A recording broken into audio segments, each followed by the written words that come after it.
नमस्कार। अहंकार रहित चेतन शुद्ध चैतन्य भगवान हो संसारका हामी सबैको यथार्थ अमर स्वरूप। अहंकार रहित चेतन शुद्ध चैतन्य भगवान हो संसारका हामी सबैको यथार्थ अमर स्वरूप। भगवान भनेर जो सर्वश्रेष्ठ रूपमा सदाकालीन रूपमा हामी सबैले जो लिएका हुन्छौँ त्यो चेतनलाई लिएर भनिएको हो। चेतन वस्तु, चेतनको नाम हो वस्तु। जो सधैँ रहिरहन्छ त्यो वस्तु हो, त्यो चेतन। त्यो चेतन हो चैतन्य। कस्तो चैतन्य भन्दा शुद्ध चैतन्य। चेतन शुद्ध चैतन्य यो हो यथार्थ। सनातन स्वरूप यही हो। अविनाशी स्वरूप, मुक्त स्वरूप, अमर स्वरूप, परिपूर्ण स्वरूप, सधैँ सधैँ एकनासले रहिरहने स्वरूपको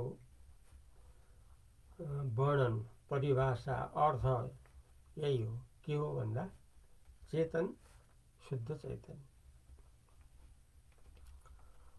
जो संसारमा विश्वगुरुहरू हुनुहुन्छ, मुक्त महापुरुषहरू जो हुनुहुन्छ, उहाँ कसरी रहिरहनुहुन्छ भन्ने सम्बन्धमा चेतन शुद्ध चैतन्य रूपले, अरू रूपले होइन। किनकि भगवानको स्वरूप हो चेतन शुद्ध चैतन्य। अब यो संसारका हामी सबैको यथार्थ स्वरूप हो, यो अमर स्वरूप। तर यसको लागि एकमात्र उपाय हो अहंकार रहित भएर रहनु। अहंकार भएसम्म भगवानलाई पाइनु, भगवानले रहनु दुनियाँमा कसैलाई पनि सम्भव कहिले पनि हुँदैन। भगवान रूपले यद्यपि हामी सबैको स्वरूप हो तापनि रहिरहन नसक्नुको एकमात्र कारण के हो भने अहंकारले गर्दा। अहंकारले गर्दाखेरि हामी संसारका सबैको यथार्थ स्वरूप चेतन शुद्ध चैतन्य भगवान भएर पनि हामीहरूले अनुभव गर्न नसक्नुको एकमात्र कारण हो अहंकारको विद्यमानता। अहंकारले गर्दाखेरि। त्यसैले हामीले अहंकार भनेको के हो, कस्तो हो, कसरी रहेको छ, कसरी यसलाई जित्न सकिन्छ, कसरी अहंकार रहित भएर हामी रहिरहन सक्छौं भन्ने कुरा हामीले जान्न सक्यौं भने, जान्न पायौं भने हामीले हाम्रो सबैभन्दा ठुलो उपकार अहिले नै गर्न सक्ने हुन्छौं। जुन अहंकारको वर्णन अहिले आइराखेको छ, के को आधारमा भन्दा वैदिकको आधारमा, उपनिषदको आधारमा, विश्वगुरुहरूले जो बताउनु भएको छ त्यसको आधारमा, अर्थात् वेद वेदान्तले जो बताएको छ त्यसको आधारमा, अर्थात् गीताले जो बताएको छ त्यसको आधारमा,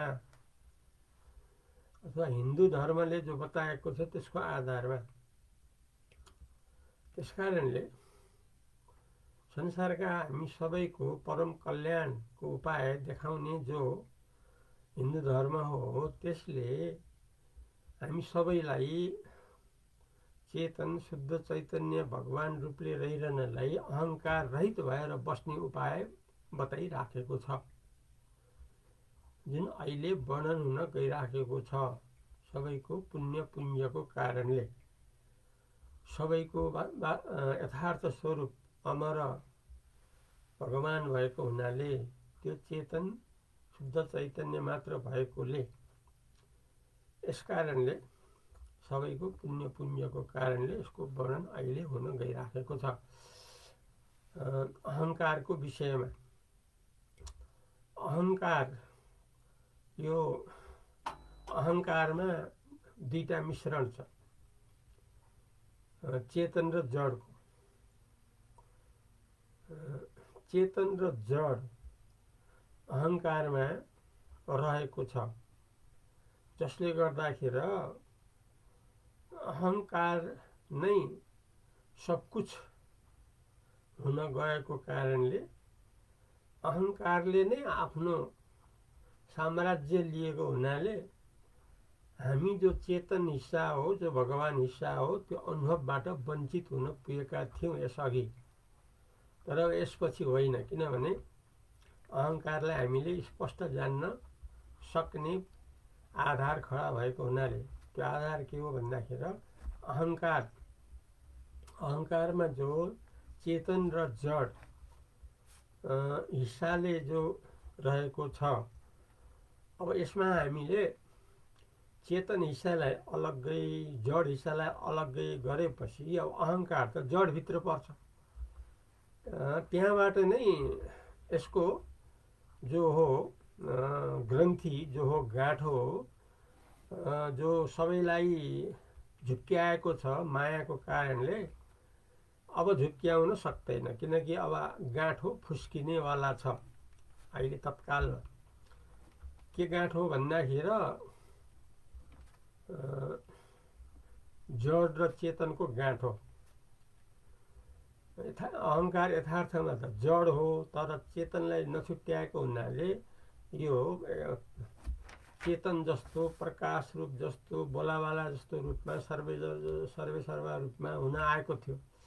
अब यसको जो बनोट छ चेतन र जड, यसलाई छुट्याएपछि के हुन्छ भने अहङ्कार जड हिस्सामा पर्न जान्छ, त्यो त मिथ्या हिस्सामा पर्न जान्छ, परित्यागको हिस्सामा, र लिन लायक, ग्रहण लायक र हामी सबैको यथार्थ स्वरूप चेतन रूपमा हुन्छ, र चेतन रूपले, शुद्ध चैतन्य रूपले, भगवान रूपले हामीहरूको स्थिति यति बेलादेखि नै सधैँ सधैँको लागि भित्रबाट रहिराखेको हुन्छ।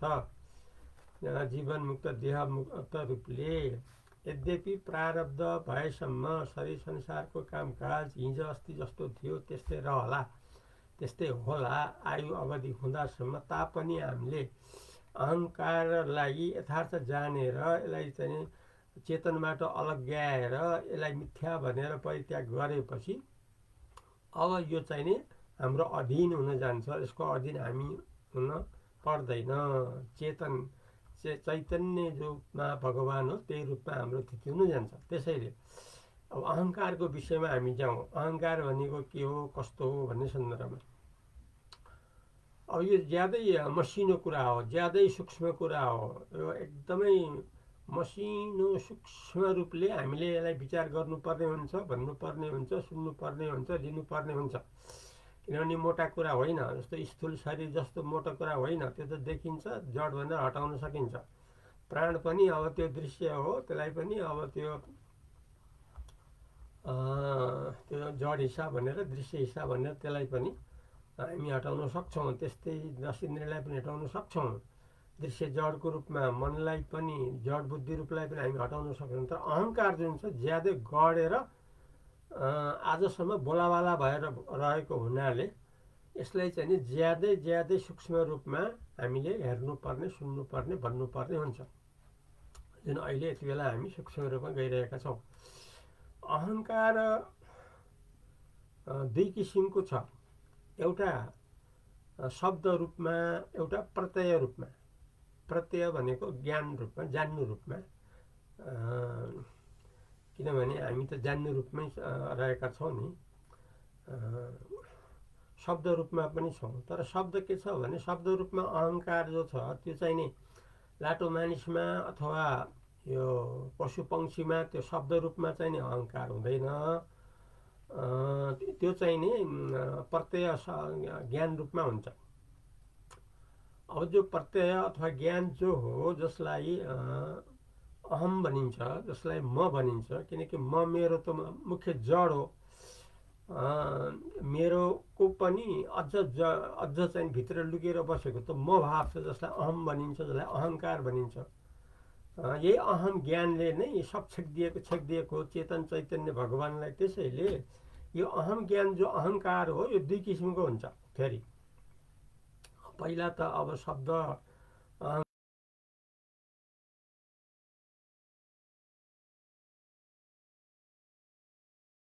अहङ्कार जुन चाहिँ नि औलाटा मान्छे अथवा पशुपक्षीहरूमा त्यो हुँदैन। उनीहरूमा प्रत्यय अथवा ज्ञान रूपमा उनीहरूको अहङ्कार विद्यमान रहिराखेको हुन्छ। अब यो जो ज्ञान रूप अहङ्कार छ, यो प्रत्यय रूप जो अहङ्कार छ अथवा अहम ज्ञान जुन छ, जुन अहङ्कार रूप हो, यो फेरि दुई प्रकारको छ। यो जो वर्णन विश्लेषण यो चाहिँ नि उपनिषद्को हो। उपनिषद भनेको संसारको सर्वश्रेष्ठ ज्ञान शास्त्र हो। यसमा कुनै त्रुटि तलमाथि यताउता भन्ने कुरा शङ्का गर्न कसैले पर्दैन। श्रद्धाले कुरो हामीले लिए हुन्छ, किनभने ईश्वर वाक्य हो, वेद वाक्य हो, अकाट्य वाक्य हो। अब जो छ अहम ज्ञान दुई प्रकारको हुन्छ। एउटा सामान्य रूपमा रहेको हुन्छ, एउटा विशेष रूपमा रहेको हुन्छ। अब सामान्य रूपमा जो अहम हो, अहङ्कार हो, त्यो सबैमा रहेको हुन्छ। त्यो सबैमा समान रूपले रहेको हुन्छ। जस्तो अब अज्ञानदेखि स्थूल शरीरसम्म अज्ञान भाव, बुद्धि भाव, मन भाव, इन्द्रिय भाव, प्राण भाव, शरीर भाव, स्थूल भाव जे जति छन्, यो सम्पूर्णमा सामान्य अहङ्कार सबैमा समान रूपले रहेको हुन्छ। तर विशेष जुन छ त्यो अहङ्कार, त्यो चाहिँ नि यो शब्द र ज्ञान चाहिँ मानिसमा हुन्छ। मानिसमा के हुन्छ भने शब्द अहङ्कार पनि हुन्छ, प्रत्यय अथवा ज्ञान अहङ्कार पनि हुन्छ। यो जो ज्ञान अथवा प्रत्यय जो भनियो, जसलाई अहम ज्ञान भनेर यसलाई फेरि दुई भागमा हामी अगाडि बढ्दैछौँ। दुई भागमा बाँट्नलाई जो यथार्थ हो त्यो सामान्य र विशेष हो। अब सामान्य अहङ्कार त सबैमा समान रूपमा रहेको हुन्छ। तर विशेष अहङ्कार कस्तो हुन्छ भनेदेखि जुन कुरामा योग जोडिन्छ, जुन कुरालाई हामी लिन्छौँ, जुन कुरालाई हामीले जति बेला लिन्छौँ त्यति बेला त्यो खडा हुन्छ यो विशेष अहङ्कारमा। जस्तो अब हामी बुद्धिपट्टि प्रयोग गऱ्यो भने अब म चाहिँ विवेकशील हो, म चाहिँ नि ज्ञानी हो, मैले ठिक बेठिक सबै जान्दछु भन्ने यो बुद्धिको भाग हो। यस्तै बुद्धि योगले चाहिँ नि यतापट्टि लैजान्छ। फेरि यो अहङ्कारको रूप हो। अनि मनमा यो गऱ्यो भने, मनमा हामी जोडियौँ भने के हुन्छ भने मनले फेरि म त शोकग्रस्त मान्छे हुँ, अथवा शोकाकुल हुँ, अथवा मोहग्रस्त हुँ, अथवा सङ्कल्पवान हुँ, नाना चिताउनेवाला हुँ भन्ने यस्तो भन्छ। फेरि मनपट्टि हामी सम्बन्ध राख्यौँ भने यस्तो प्रकारको विशेष अहङ्कार हुन्छ। अनि यसै गरी अब मनदेखि तल हामी चाहिँ नि अब इन्द्रियपट्टि हामी लाग्यौँ भने म खान्छु, म सुन्छु, म देख्छु भन्ने आदि यस्तो चाहिँ नि यो जुनमा हामीले चाहिँ सम्बन्ध राख्छौँ, त्यो क्रिया र धर्मले त्यो कुराहरू देखाउँछ। यो अहङ्कारको रूप हो, विशेष अहङ्कारको रूप। त्यस्तै अब प्राणमा हामी योग गऱ्यौँ भने, प्राणसँग हामीले सम्बन्ध जोड्यौँ भने म त भकाउँछु, खाइरहनुपर्छ, त्यही खाउँछु, पानी खाइरहनुपर्छ, यस्तो कुरा यो चाहिँ प्राणपट्टिको सम्बन्धबाट यी कुराहरू आउँछन्। अनि फेरि शरीरपट्टि हामी ध्यान दियौँ भने म त दुब्लो छु, म त मोटो छु, म त राम्रो छु, म त नराम्रो छु, म त गोरो छु, म त कालो छु, म त रोगी छु, म त निरोगी छु, यस्ता कुराहरू आउँछन्। हुनाले चाहिँ नि यी सब विशेष अहङ्कार हो। यसरी जो छ अहङ्कार सामान्य र विशेष, यहाँसम्म पनि अब हामी आयौँ। अब अहङ्कारको चलखेल कस्तो छ भने यो सारा वस्तुहरू, सारा कुराहरू मैले नै प्रकाश गरिराखेको हो, मैबाट नै सारा कुरा प्रकाशित भइरहेका छन् भनेर यस्तो हैसियत राखेको छ अहङ्कारले। जबकि यो चाहिँ नि ग्रन्थि हो, जबकि यो चाहिँ नि के हो भने त्यो चेतन हिस्सालाई बिर्सेर आफूले सर्वसर्व मानेर यस्तो भइराखेको हो। त्यसैले आफू अब यो विवेक विचार गऱ्यो भनेदेखि के हुन्छ भने हामी छुट्याउन सक्छौँ। कसरी गर्ने भने चैतन्य हो आफू, प्रकाश रूप हो आफू, प्रकाश रूप आत्मा मात्रै आफू। प्रकाश रूप आत्मामा अहङ्कारले एकता गरेर आफू बुद्धि गरेको हुनाले हामीहरूलाई झन् गोलमालमा पारेको हो, शरीर संसारमा दौडाएको हो यसले। अब यसलाई हामीले छुट्याएपछि के हुन्छ भने अहङ्कार त दृश्य हो, दृश्य त जड हुन्छ, यथार्थ हुन्न। यथार्थ द्रष्टा हो, चैतन्य हो, चेतन प्रकाश, आत्म प्रकाश जो हो शुद्ध चैतन्य। यसरी आफूलाई हामीले लिएपछि यो चाहिँ सदाकालीन हो, सदा सर्वदा रहिरहन्छ। एक अद्वितीय परिपूर्णमा सदा मुक्त रूपले हरहमेशा परिपूर्ण आनन्दमा रहिरहने हुन्छ। आजलाई यति नै गरौँ। भोलि फेरि नयाँ प्रसङ्गले आउँछ। तबसम्म अद्वैत परदेशीलाई बिदा दिनुहोस्। नमस्कार।